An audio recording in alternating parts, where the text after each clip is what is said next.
So, now we go back to me. Look at my own life. I was like working for a Ford parts dealership. Okay, a Ford car dealership, I was doing parts. My stepdad was a mechanic there, you know. And I was going at auditions and taking classes at Lee Strasberg. And at one point, I had gone on an audition for this thing called Phantoms. Stop me if you guys know this story. And this was the cattle call for what became Power Rangers. And unbeknownst to me, I had auditioned for Billy.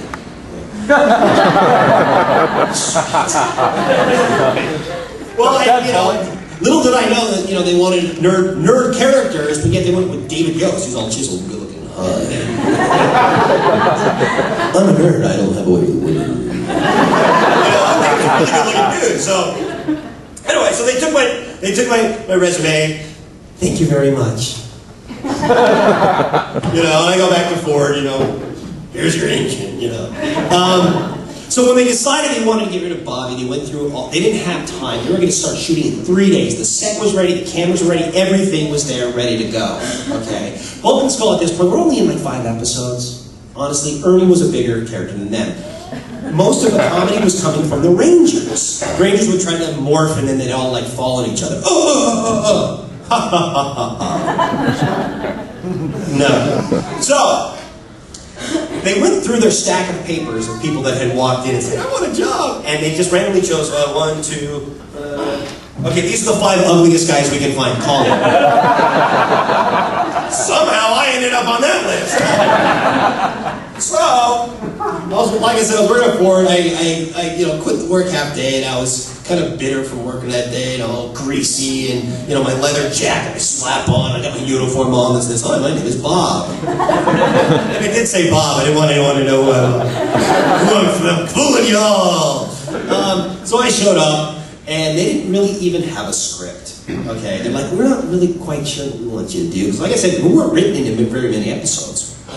So they said, can you improv something? And being equally as happy as everybody else, I'm like, yeah, I'll improv something. And I said to myself, you know what? I'm so sick of this. I'm sick of these damn auditions. I'm sick of working at Ford. I'm quitting this crap. I'm going to Europe. Next week, I don't care. They're going to remember me, and they're going to hate me. They're going to remember me as the worst thing that ever walked into their office. Remember when I told you guys to trash this room? That was my idea, too. So I walked in and sat on their desk. Straight up. Drank their Coke. Is this yours? Do you mind if I... Sorry, go ahead. Didn't realize. Then they asked me, they're like, well, do you do any physical comedy? And I said, physical, that's the guy's the hell.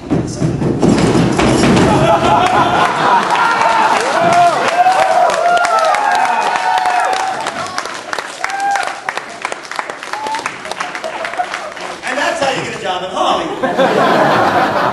So, that was the first time I ever heard, instead of, don't call us, we'll call you, Jonathan Secor said, if we don't call you, please call us. I went, So the next day I went to the set, and that was very intimidating. I'd never been on an actual movie set. And I found out from the guard at the front that this was the set that they used to film Alf. Chills, just thinking about it. So, I walk into the set, they seem to want to match up with this guy, Paul Schreier, and see how it works out.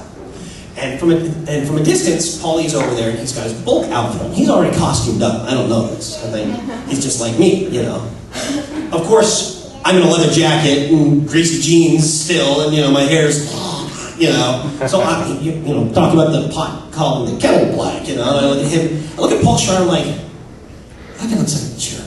I so don't want to. Oh man, this guy with his hair. Look at me. I got my ponytail up here. Jeez.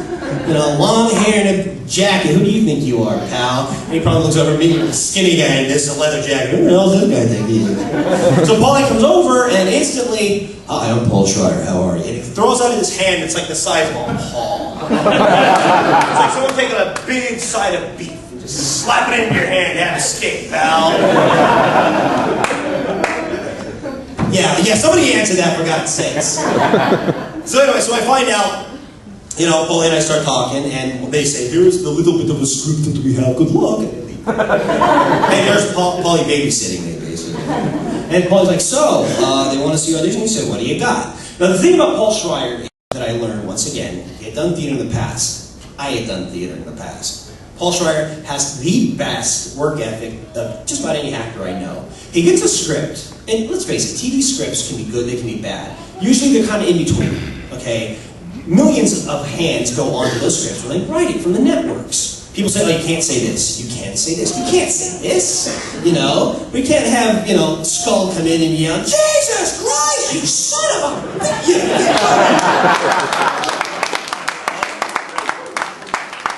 And then, of course, you can't have, Kimberly, like say, hey, you want to see something funny? I'm going to drain the brake fluid out of this semi, Someone says, no, she can't say that. She would never try to kill anybody. Well, let's have her evil for half a season.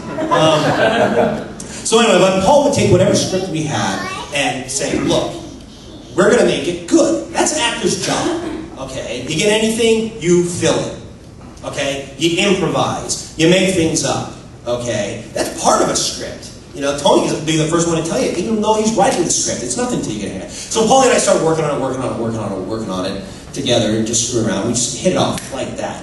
And soon, we start seeing like a suit, and then another suit, and then another suit, and another suit. And finally, Paulie goes, don't look now, but I think you might have a job.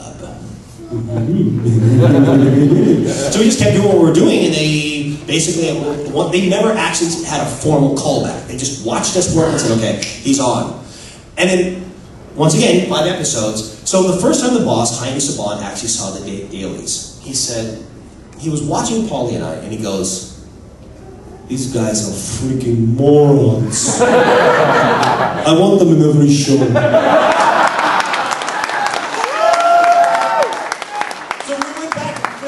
Refilmed half the season. It took out all the Rangers trying to be wacky and refilmed it with Bulk and Skull stuff, and that was that. Yeah.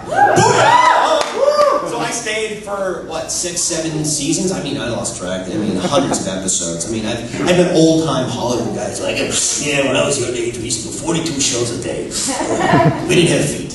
And I tell them how many episodes we shot. They said, you're kidding me. You gotta be kidding me. So when it came time for me to leave, for various reasons, I was strayed from, I think, like I said, Paulie and I used to spend our extra money doing theater. We did several theater projects together. We're very idealistic. Oh, we're going to change the world or thing. At some point, I think I became, pardon my French, a douchebag. I think I became a Hollywood douchebag.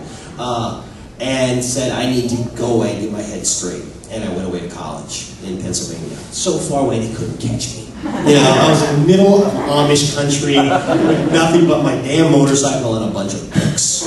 That was awesome. It was so great, man. And I liked it so much that I decided, and I did so much acting. I did much more acting in college than I ever did in Hollywood. I was always acting.